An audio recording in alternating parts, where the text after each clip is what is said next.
Почитувани представници на медиумите, почитувани граѓани. Улиците на Скопје се претворени во бојно поле. Веќе не владеат законот и полицијата, туку оружјето и мафијата. Среде Скопје на улица Рузвелтова е пукано во возило од друго возило во движење. Двајца беа брутално ликвидирани. Испукани се над 25 куршуми.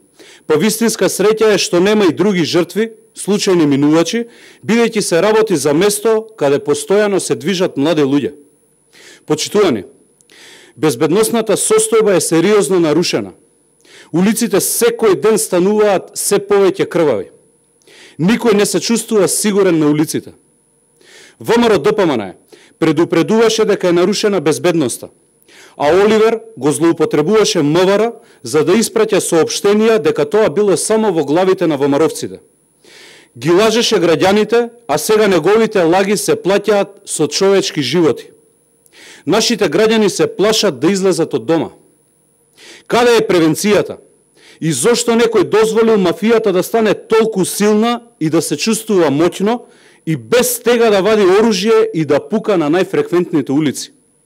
Наместо Република Македонија да оди напред, неспособното и корумпирано раководство на МВР не враќа 30 години наназад.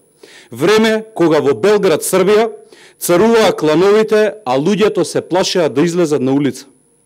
Ова што го живееме не се европски стандарди. Ова се мафијашки стандарди. Господине Спасовски, излезете и објаснете.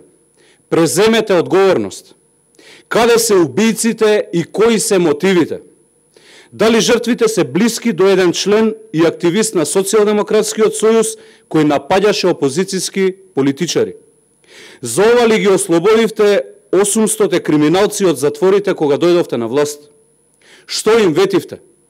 Уште колку крв треба да протече за да ги задоволите политичките апетити и да си поставите партиски обезбедувач за директор на полицијата?